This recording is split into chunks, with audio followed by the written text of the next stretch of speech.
Hello, this is a Saga battle report for the Battle Royale scenario, a scenario for 3 players by the Northern Tempest crew. So we had this game outside today, our first post-lockdown game. I just have a lot of fun playing a 3-way game of Saga, so quite entertaining. This is the setup you can see here, a bit of rocky ground in the middle, then there's 3 woods around, and we set up with my Iberian force in the middle, and you can see the other forces around. Let's have a look at those. This is Chris's Greek force. You can see big units of sarissa warriors there, some javelin, levy, and an elephant he had in his. Unpainted, because the sarissas are so spiky, Chris can't get his hands nearby to be able to paint them, because otherwise they just prick his fingers.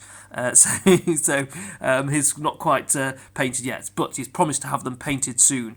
I'm sure we'll have a look at those when they're done. Here are Jim's Gauls.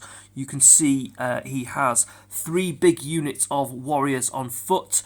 In the distance there is a unit of levy with javelins, mounted warlord, and he's got a couple of chariots you can't quite see in this picture because they were changing position there.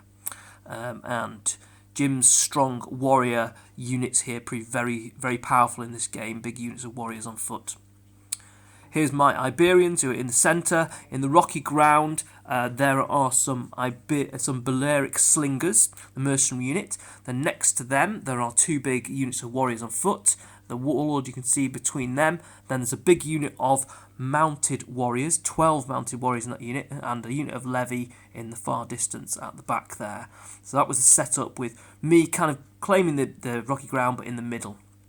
Here's a big picture of the scene from above. You can see just before the first turn was played. You can see we're kind of set up there. We're just moving around a little bit first, and then this is in for the first turn. Still moving around. There were no attacks allowed in the first turn for this game, so we're all moving into position.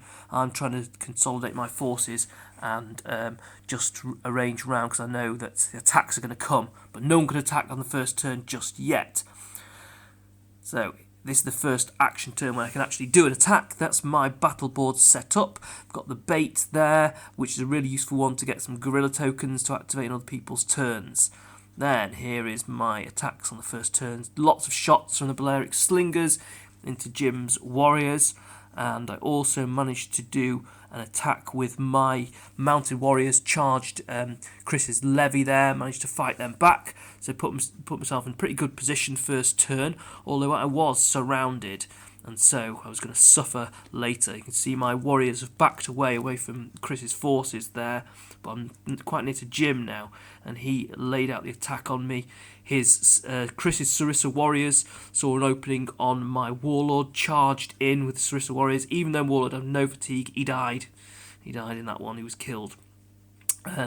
Yes, Chris's advance. His elephant's going the other way at Jim's forces, but still plenty coming towards me here as well.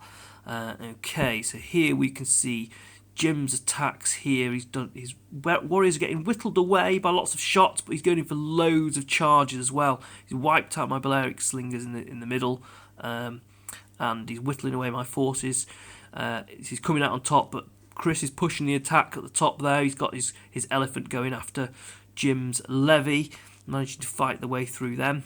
Jim's chariots still off to one side, not doing much, but just staying safe, waiting for their opportunity. So I'm using my guerrilla tactics here quite a lot to rest my units and move them out of danger. I'm not doing a lot of damage, but I'm inflicting a few hits here and there. There's the elephant going in for a charge there. In fact, it's Jim's levy attacking the elephant to put some fatigue on it, because he's trying to kill the elephant by putting some extra fatigue, getting it that fatigue raised up so it can't shake off of the attacks. So eventually, when he was able to do that, he was able to put lots of fatigue on that elephant and then do a big attack, sending his warriors, I think, in. His warriors charged into that elephant and then finished it off. So the elephant did die, the poor elephant, but it did fight quite well in this game. So the elephant's gone. Jim's still got quite a lot on the table. I don't have very much from my Iberians, but Chris has got a bit of stuff. Chris sees an opportunity shortly. He's going to send his warlord in to attack one of Jim's units. Let's see, I think it's here. There we go. The warlord's gone in. He's attacked on Jim's units, but the warlord's left exhausted.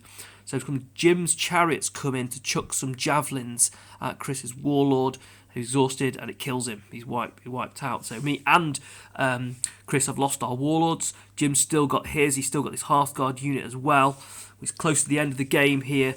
So Chris moves up, try and stab that chariot. He managed to kill one chariot, but the other one's still there. So Jim's managed to get the most points at the end of the game. So this is what it looks like at the end. Scattered units, not many left, but Jim did have the most points. You got extra points for doing charges here. So the hashes at the top are the charges. At the bottom, those are the scores at the end.